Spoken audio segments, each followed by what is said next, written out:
পায়েসটা যে ছেন বেরোচ্ছে না, বলার মতো না। আমাদের ঘরে বিড়াল বাচ্চাকে আমরা চিকেন দিয়ে ভাত দিই। কাকিমাদের বাড়ি প্রত্যেকদিন ভালো মন্দ হয়, আর আমাকে দেখে শুধু লোভ আমার দেখায়। বিড়াল বাচ্চাকে আমি এক থালা চিকেন দেবো, ও তো মন ভরে খাবে, পেট ভরে খাবে, আর অন্য লোকের দেখে তো লোভ পাবে।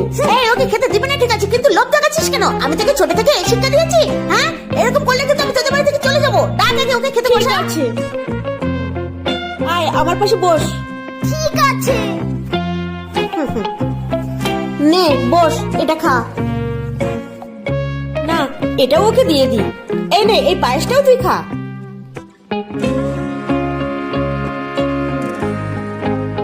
এই অঙ্কন, আমি তোর সাথে খুব অন্যায় করেছি, তুই আমাকে ক্ষমা করে দে। নে তুই আরো নে।